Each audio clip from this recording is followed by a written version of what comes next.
Above the Rim hoodie, best NBA pod in the game. Welcome to Big Ben and K-Win. Each week we broadcast live on nofilter.net, Caffeine TV, and YouTube. Tonight we got a good one, fellas. We've got the man, the myth. Before I get into that, we're going to talk a little bit about what we're going to get into. We're going to talk about the Golden State Warriors. We're going to talk about the Western Conference. Who's a contender? Who's a pretender? We're also going to talk about potential expansion cities and teams. Welcome to this NBA edition. I'm K-Win. He's Big Ben. He's JusBlaze, and he might storm the court on Sunday if the Warriors beat the Celtics. What's going on, Just? Hey, what's going on, fellas? I appreciate the invite as always, man. You know, it's always a pleasure talking to you, fellas. I feel like, damn, we've known each other for some years now. We've been going back and forth on this. So it's always a pleasure when you guys invite me on. And, yeah, let's get right into it, man. I might storm the court, man. You know I can get a little crazy sometimes, man. But I'm going to hold back. Fellas. All right, so we talk mostly West Coast and Western Conference. You're out East, so we want to hear your perspective on things. Some of these talking heads out there are just giving the Boston Celtics this NBA title. So if you had a bag of Big Ben's money, would you put it on the Celtics to win it all, or would you take the field? Ooh. You know, I've actually never been asked that question so far this year in all my basketball conversations thus far. But you know what? I would have to throw it on the Celtics right now. I'm going to be honest. I really like what the Celtics got going on, fellas. They are a complete team. But then again, you know, I'm always a realist at times. They also do have holes on their roster that a lot of people are not talking about as well. So obviously, we know they're a top-heavy team, probably the best starting five unit in the NBA from top to bottom, you know, offensively and defensively as a collective unit. But to me, their bench is shaky, fellas. No one's really talking about it, right? Am I crazy? Like Sam Hauser, you know, Peyton Pritchard, aging Al Horford, you know, he can be solid in spurts at times.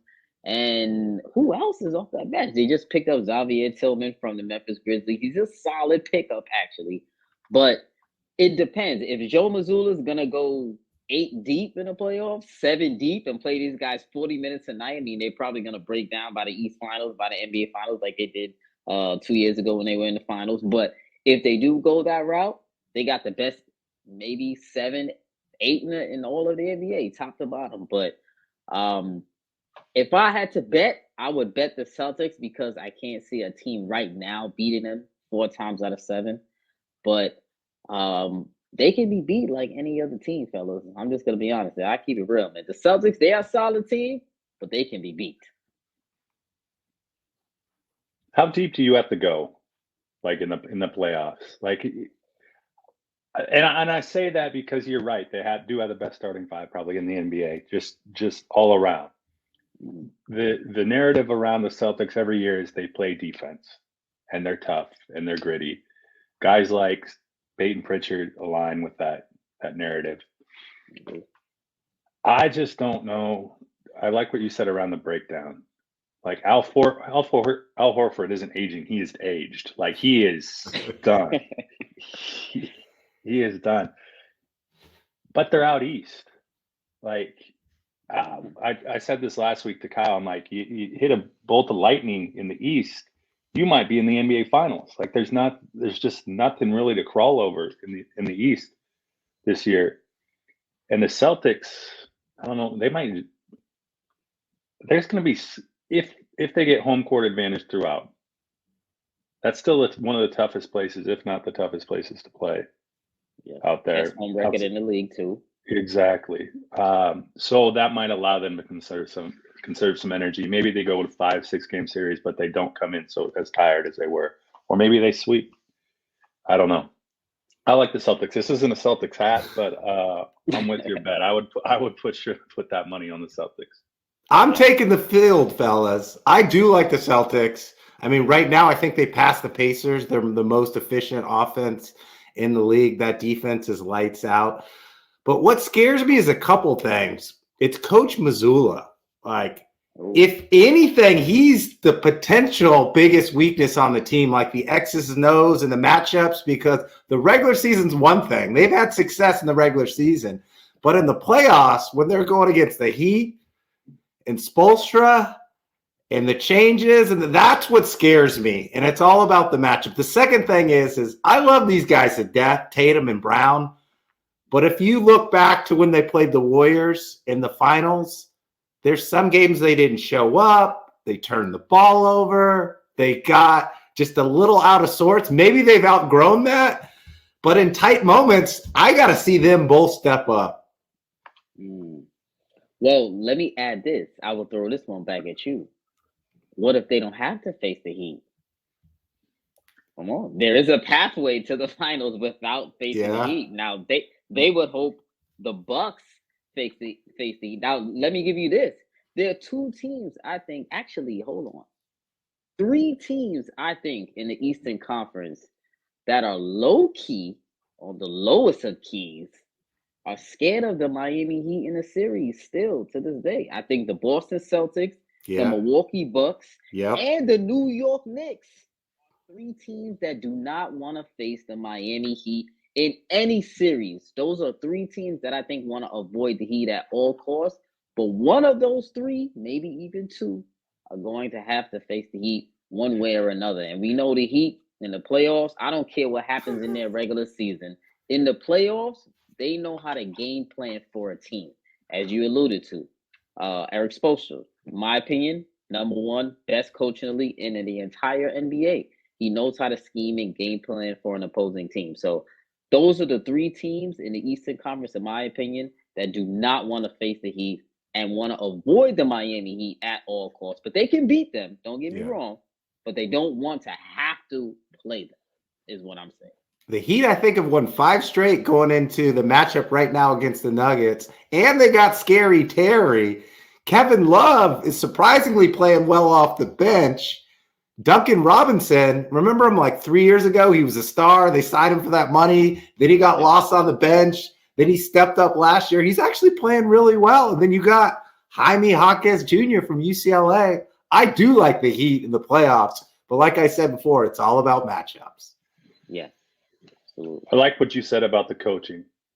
Because here's an analogy I'll give you. You guys are familiar with horse racing, right? You walk around and you go, okay, that's the biggest, strongest horse. And it gets out to a big lead.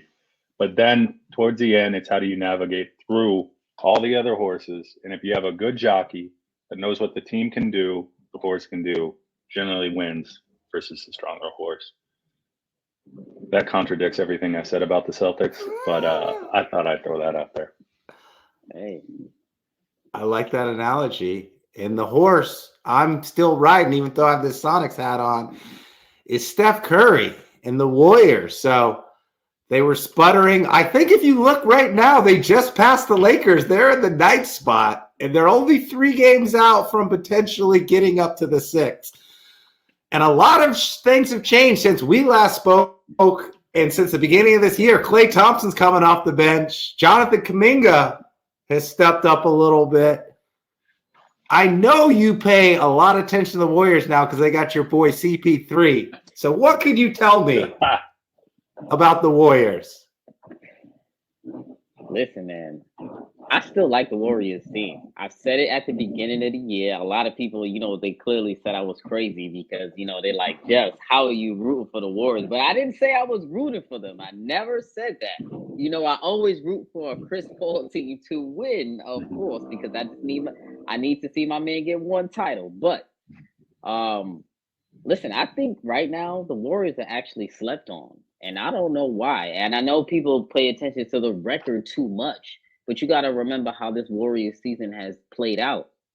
They've had injuries the entire season, injuries, suspensions, adjustments all season long. Steve Kerr, I think, if I'm mistaken, I think he's top 3 or top 5 in starting lineup changes in this entire year. For a team like the Warriors who thrive on continuity, having consistent lineup changes like that, it really disrupts their rhythm, their flow, their unit. And then, honestly, some of the lineup changes had to be done because Klay Thompson, we all know Klay Thompson is not the normal Klay Thompson of old this year. Even Steph Curry is not the Steph Curry of old this year. He's been turning the ball over a lot more than he normally has. And he's making a couple of bad decisions down the stretch at times because he is taking on a little bit too much at times, and he does need another ball handler. And also Draymond. He's been out, he's been suspended, he's been hurt, whatever it is. There's always something going on there. And then Steve Kerr really couldn't zero in on a center. Oh yeah, he's been trying different things with Looney. I think Looney, no one is talking about it, has made the biggest regression in the team as a whole. He's not a starting caliber center to me this year, and I don't think moving forward. I think he's a little bit too slow now to guard a lot of the centers, the new wave centers in the league right now, especially in the Western Conference. So I think there's just been a lot of,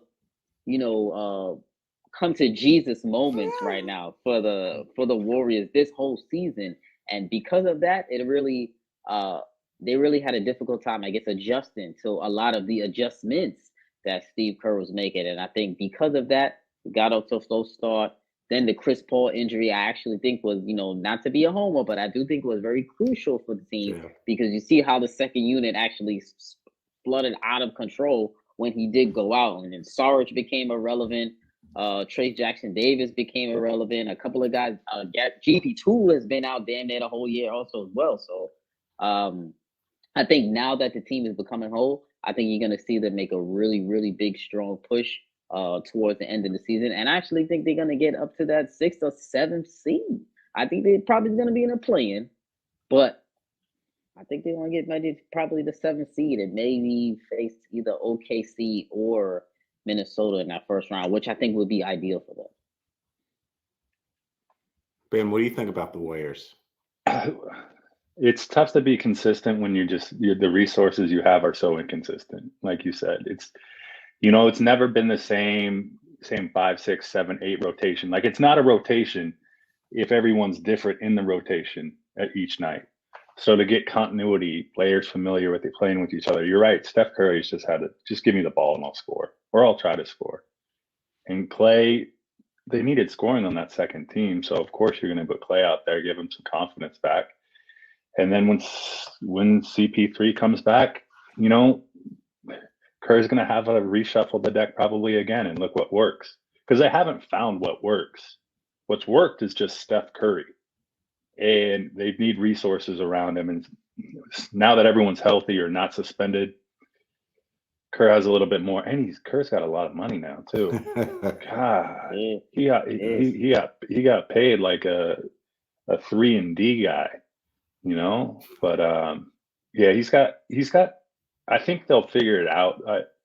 I don't know if I think it's still the play-in game as well.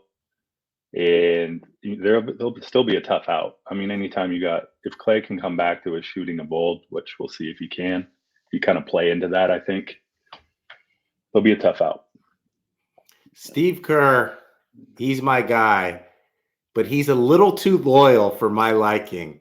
And I know the vets like him and the core like him, but I think he held on a little too long with both Klay and Looney. And that's why they struggled in the beginning of the year. I know it's a delicate situation, but Ben and I talked about it. Like the NBA has changed so much that you can't have Draymond and Looney both in the game because they don't stretch and they're not rim runners. And so like their offense was almost like a 3-on-5. And we all saw that. I said it like 5 times. The Lakers series, when the Lakers beat the Warriors, they weren't even guarding Draymond and Looney. And then they had to eventually sub one of them out. And then this year, Draymond got hurt and they were dealing with the age. They just went through a lot of things and they had to adjust the roles. And Kuminga is finally starting and playing well. What people aren't realizing or mentioning, Andrew Wiggins came in out of shape and he just played awful. Like he's got into shape. And that's made the difference as well as JK. And Draymond, love him or hate him, he is the general on defense and offense. And when he was out and everything else that we just said, it was not looking pretty for the Warriors. Absolutely. I couldn't have said that any better. I absolutely agree with both of you guys. And Draymond actually wasn't given enough credit for how he actually kind of turned the season around when he did come back, because he did come back with a better attitude, I almost think he needs to play with a chip on the shoulder. Like he needs something. Yeah. He needs to Yeah. get suspended. He needs to get kicked out of games. He needs Give the him some extra controversy. motivation. Yeah. Extra motivation they gave him. I agree there.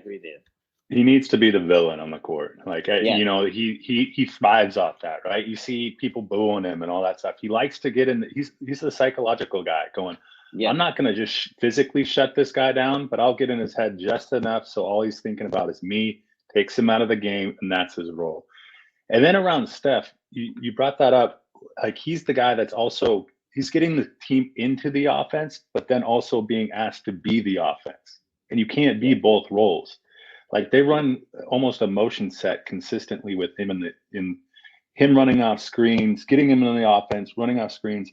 And then to your point, Kyle, when you have two players that aren't offensive threats, like you got almost like a box and one or a 3-on-2 where, you know, you got two people doubling Steph coming on either way of the screen. So he's just got to step out. Not a ton of options to score. No, and the court just gets smaller and smaller, and it just gets crowded around Steph and even around Clay. And your boy CP3 has helped out Clay a lot in that second unit. Like I watched the second half of the Knicks game. They would have Trace Jackson on the pick and roll, dive to the rim. So if you collapse on the lob, Clay's open in the corner, and it's just a little thing about personnel that opens up the offense. Absolutely. You know, you always have to account for a CP3 lob if he has any type of rim threat, rim running big. And then you got Clay on one end, you got Dario on the other end, who's been a pick and pop master when he's with CP3. He's been terrible without him, but with him, he's been great. And then whoever is that other guy, Pods has been the guy recently, or GP2. GP2 is a great cutter as well, and then Pods, you know, he can hit an open jump shot. So I love that. I like the first unit. I love the second unit for the Golden State Warriors, and as long as they mix and match a little bit, I think they'll be great. So if I was another team, I wouldn't want to play the Warriors in a first round series because they got experience and they can game plan for anyone, and they're versatile also as well. So let's get into a little Western Conference edition of contender or pretender. And now when I say this, I'm talking about winning the Western Conference and getting to the finals. So I'll say a team, you'll say contender or pretender, and we'll banter. First team up, Phoenix Suns. Me first? Let's go Ben, because KD's his boy. KD is my boy. Listen, I'd like to say this has kind of been a rope-a-dope type thing for the Suns this first, call it 2/3 of this first half to 2/3 of the seasons. They just haven't had all the pieces. Similar to what we're talking about with the Warriors. Just Beal hasn't been healthy. Booker, Durant. I think Durant's kind of, although he is still the scorer that he has been, I think he's looked to Booker to play kind of the 1A role a lot throughout games. We talked about depth of the Celtics, but you got three elite scorers, like elite scorers on a team. Is it though? Because Beal's never out there. I'm trying to talk. I'm trying to project with Beal coming back, being healthy. Like, what does the team look like? Because we haven't seen what they really look like. So, can I pass? Can you ask me again in like 3 weeks? Pending. All right. Pending. Yes. To be determined. To be determined. All right. We'll come back to you. Just, what do you think? I'm going to go contender, but shaky. Okay. You know, I do think they're a contender because I think they can beat any team in the West, but I also think any team in the West can beat them in a series. Like they could really go to the finals or really lose in round one because they could be the 4-5 matchup and play against the Clippers.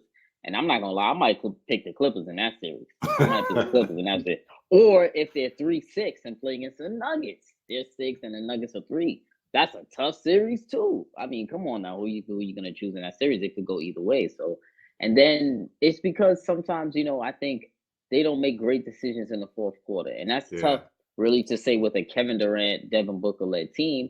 But not to toot my guys on, I do think they miss CP3 a little bit, only in the sense of that he's somebody that can set the table for them and to let them. And for KD and Book, to not have to work as hard for shots. Because right now they're doing a lot of isolation.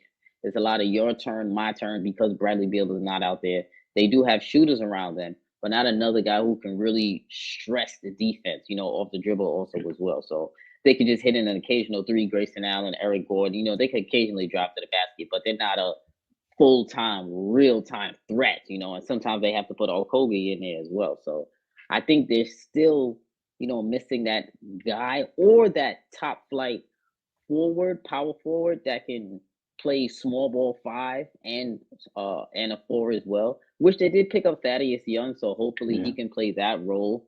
But we're gonna see how much Thaddeus Young has left. He has a little bit of game, he's not washed. He's not washed, but against who is he gonna perform well in the playoffs? You know what I mean? Because they got some bigs in the West that he's gonna have to deal with. I'm going pretender. And to your point, they lose way too many fourth quarter leads and way too many games in the fourth quarter. And they're not really that good on the road. And I think it all comes down to chemistry. Like, I don't think they've played enough with Beal or together as a unit to really know what to do in crunch time. And Beal, I think he has more DMPs than 20-point games. Like, I don't think we can count on him at all. So I'm going to go pretender just because the West is too deep. Next up, we'll start with you, JusBlaze. We're going to go Dallas Mavericks. Contender or pretender? Contender, fellas. Ooh, that was I like Oh. yo. This is the first time I've ever said this, but I really think the Mavs can do some real damage in the playoffs, man. I'm telling you right now, I am a big, everybody on Twitter knows this too, I'm a big Daniel Gafford component. Oh, yeah. I'm a big Daniel Gafford guy. I think he was. I didn't even know who he was when they got him in the trade. And then I saw him play, and I was like, wait a minute. They got him for nothing, and he's like a big, big addition to their team.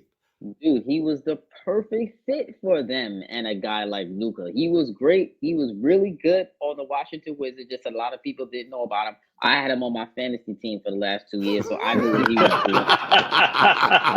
doing. He was always giving me a quick, 10, 8, 3 blocks, give me something like that, something light. But, he was hurt all the time. And then he also was really good on the Chicago Bulls, but they gave up on him. And that's how he got to the Wizards. But he's been solid. The problem is he doesn't play enough or as much as he should.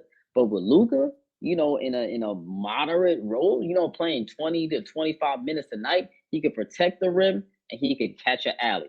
That's all you need from him. And set a screen. My bad. 3 things. Set a screen, catch a lob, block a shot. That's all I need. Actually, 4. My bad. I'm going to throw it in. Run the floor. Baby. And 5, win you a fantasy basketball championship.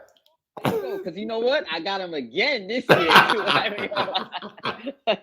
So there we go, man. But I love the pickup, and I think the Mavs are contenders, fellas. I love the Mavs too. You're 2 or 3 of Luca and Kyrie. Say it again. You're 2 or 3 with Luca and Kyrie, or not? Yeah, on the Mavs. It's year 1.5, right? Oh yeah, I think it's 1.5. Technically year 2, but like 1.5. Yeah, because Kyrie didn't play the full year because he got traded, right? Mid-season, yeah. Right. So this is, you could say, year 2 fringe quotations.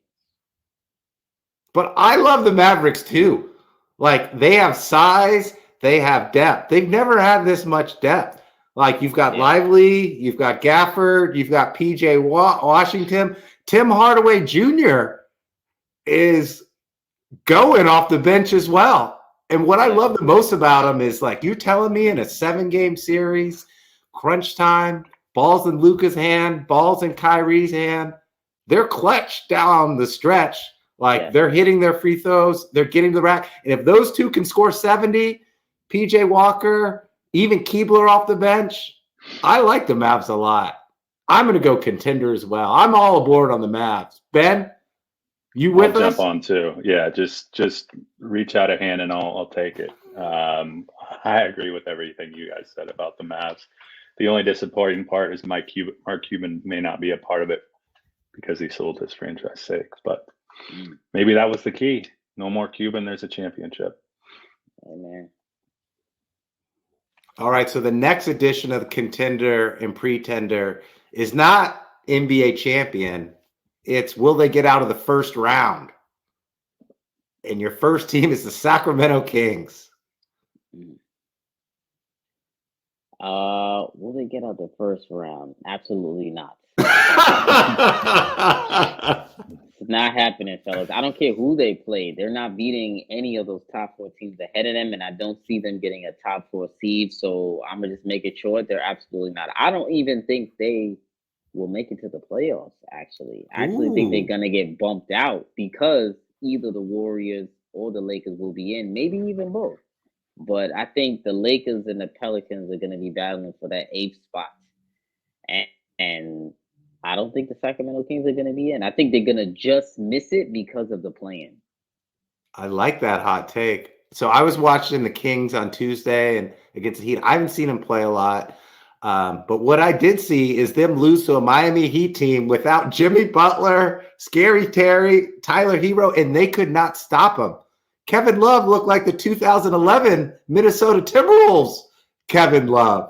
Jaime Jaquez got busy. They couldn't stop Bam. And if they're going to play the Nuggets or even Minnesota or even the Lakers, a motivated AD, I don't think they have the defense. They've got the offense, but I don't think they can do enough to win in the first round. Yeah, it's going to be difficult. If you subscribe to any tinfoil hat theory, the Kings will not see the playoffs either. Like that's that said, the team, I'll agree with you guys here too. Like it's just, I actually did watch Sabonis play, and he's become, I don't know if he's peaked, but I saw him smash on Zubac the other night, and I think he's trying to take his game to the next level and will them to be a better team than they are. But I think I think they peaked last year, and I think they're going to remain where they are this year. And I bet you, yeah, a few teams pass them up before they even get in the play-in. All right. I think I know the answer, but New Orleans Pelicans, will they get out of the first round? No. No, they will not. I do think they will give someone a scare, though. I do think if they play actually the Minnesota Timberwolves, it's going to be a 6 or maybe probably 7-game series. But I think home court advantage might win out on that one because the Pelicans, I just can't trust their health, man. Yeah. You know, I want to like them. I want to like them. They have a really good team. You know, they have been through some adversity. They've been in the playoffs before, so this won't be new for them. But I just don't know if they're hungry enough as a unit. You know what I mean? They're a good team, but I don't know if they're hungry enough. And you have to really have that hunger to win the playoffs, or you have to have lost the year prior or maybe 2 years before to really have gone through that adversity as a team to come back into the playoffs ready to go. And which that's what basically builds that hunger. So I don't know what to make of the Pelicans as of yet, and I don't know how healthy they will be going into the postseason. So I'm gonna go no, they won't get out the first round. Here's my hot take on the Pelicans. This year's Pelicans are last year's Sacramento Kings. The Pelicans will get to like the 4 or 5 seed. They got great offense. They're a great story. See ya, first round. Yeah, I can see it. Depending on who they match up with, too. I like what you said, JusBlaze, about there's not enough dogs on the team or guys hungry enough. I look at Zion, Brandon Ingram, and CJ, and CJ was always 1B in Portland to Dame. There's never been, I mean, there's not a dominant guy on that, or at least one that you can trust between those three. I think Brandon Ingram's a very passive player. Like, he's good, flashes, but he's not consistent enough that you can depend on in a 7-game series, 6-game series to carry you throughout that. Yeah, New Orleans is back on Bourbon Street after a few games. Yeah. All right, you want to get into expansion cities, Ben? I do. Okay, I like how you have the hat on. Okay, when Seattle Supersonics, it's been said that Seattle, if there is expansion teams and they go to 32 cities, that Seattle and Las Vegas are in line to pick up the 2 franchises. That said, give me 1 to 2 cities. You are the mayor of this city. you want the team to come. Give me 1 to 2 cities that you look at either deserve or the NBA would fit well in. I mean, I'm going Vancouver. Give me another team in Canada. Yeah. It's a beautiful city. The Canadians love sports. They can be on the Western Conference. They can bring back Big Country, and he could sing the national anthem as they bring the franchise back. I want Vancouver. Okay, I like that. I'm not mad at that. Who's next? Go ahead. JusBlaze. Oh. Yeah. This one was tough because I would ultimately say Vegas or Seattle, of course. I think are the two obvious choices, and I think those are the two that's going to be it. But I was thinking, what about Baltimore? Maybe. Baltimore. I mean, I know it's close to DC, but they're moving, right? I believe. I think they're moving that arena. The owner signed a deal. I forgot who it was to actually move the arena out of DC. I think to Virginia, if I'm not mistaken, or something like that. But I was thinking maybe Baltimore. It's a great sports town. They've never had an NBA team there. They've always had a successful football team there. So we know that they do have a sports fan base there that would actually go to the arenas. I think it would liven up the city a little bit. They need some liven over there. They need something better over there. So I think Baltimore would be a solid city. If I had to pick one other than Vegas and Seattle, I think I'm going to go with Baltimore. I'm going to throw another one out there. St. Louis. Oh, okay. Great baseball, great hockey, great football, great fans. And then they'll have that rivalry with the Bulls. I like that. I think Texas can take 4 teams, and this is why I say this. Oh, wow. Oh, man. So listen, I heard Mark Cuban talk around why he actually sold his majority stake, and he just thinks the value of NBA teams won't continue in a linear fashion as they have. He said the thing you have to do is build an experience around an arena, casino, shopping, restaurants, all that. So where can you do that? Where you're probably not going to get much guff from anyone. Let's go to Austin. There's money. There's literally, you're the only thing in town. You have no baseball team, no football team, and you got a lot of money and tech coming in.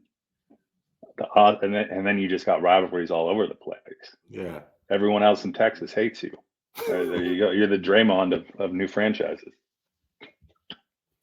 Hopefully they have the room for that. I don't know too much about it over there, but that's not bad though. It's not bad though. The reason I brought this topic up is just I'm excited for NBA basketball to get back to Seattle in the event it comes. You guys are both in NBA cities. There's this lull that we hit after the NFL season where we don't have much going on. We got a hockey team, but there's hockey fans and then everyone else, not hockey fans. So to have an NBA city, NBA team again, and then to have Vegas in that division for away games. I feel like they're leaning towards Vegas anyway, but all the events that they have there, the summer league, now the in-season tournament is in Vegas. They see how successful the Super Bowl was being over there in Vegas. Vegas is hot right now. They got the Sphere over there, so I think Vegas. I feel like it's going to have to be Vegas and Seattle, but then they got to figure out the conferences, because if they're going to put both those on the West Coast, somebody has to maybe move over to the East, to balance it out a little bit. So I feel like they're going to have to figure that out in some way. If you're Dallas, do you raise your hand? Say we'll go to the East tomorrow. I think I was thinking about this. Okay, let's take that. Take 2 teams to the West. Who? Memphis. I think Memphis is the team that's going to do it. Yeah. And Memphis in the East? Yeah. Get them out of here. The Warriors can't beat Memphis. Yeah. Come on. Ja in the East? Oh, forget about it. Teams. That's all I had. Present your expansion to Adam Silver? I want to be there. I want to present the Premier League soccer regulation stipulation. No more tanking. If you are the Wiz and you're the Pistons and you're not winning, you get demoted to the G League and you bring up the Santa Cruz Banana Thugs and the, I don't know, Fort Wayne or Birmingham Squadron. I'm tired of these teams. Like Charlotte, what is Charlotte doing? PJ Washington just said, hey, we're on a 4-game winning streak. This is the longest winning streak in my career. Right. So you're looking for relegation? It's never going to happen, but I'm just tired of these teams and these franchises not doing. Like, look at Washington. Gafford, big component for the Mavs. Porzingis, game changer for the Celtics. Like, they do have the pieces. I just don't know if they have the infrastructure or maybe it's the owner's fault. I don't think the owner is putting together the right foundation to win. Yeah, who do you place blame on? So if you look at those, let's call it 6 right now: Memphis, Portland. Let's take Memphis out of there, but Portland, maybe even San Antonio, Portland, Detroit, Charlotte, and Washington. Where does that blame go? I like Detroit's youth, and they have Monty Williams. I think they had to break it down before they build it up, but I don't know what's going on in Washington. Yeah, they're moving in the wrong direction. Wrong. Yeah, and Jordan Poole is now coming off the bench. I don't know. I don't know about the Wiz. They're gonna get regulated. Really? All right, let's get out of here, huh? All right, JusBlaze. Before we leave, you want to tell our listeners where they can listen to you, find your content, follow you online? Sure, man. You can follow me anywhere. Type in Above the Rim NBA Podcast on YouTube, Twitter, anywhere. On Twitter, it's or X, whatever they want to call it now. Whatever the kiddos want to call it now. It's at JusBlaze _513. That's JusBlaze _513. Fellas, I appreciate the invite as always. You know, K-Win, Big Ben, Colin, Ben, you know, the fellas, I appreciate you guys, you know, always invite me on your show. Definitely gonna get you on my show as well. Right when I get back to it, you know, I've been on a little bit of a break, but I'm coming back very, very soon, and I'm coming back with a vengeance. So I appreciate you guys for the invite as always. You know, it's much love on this side, and thanks again, fellas. It was a pleasure as always. We had a blast, and we got to get you back on to see if your Celtics will win it come this summer. Yeah. I don't know, man. All right. Well, make sure you check us out every week. NoFilter.net, Caffeine TV, YouTube. If you're more of an audio podcast person, download, listen, subscribe, 5-star, wherever you get your podcasts. Follow us on social media at BigBenKwin _, at BigBenKwin _ X, TikTok, Threads, IG. We're everywhere. And we're out. See you, folks.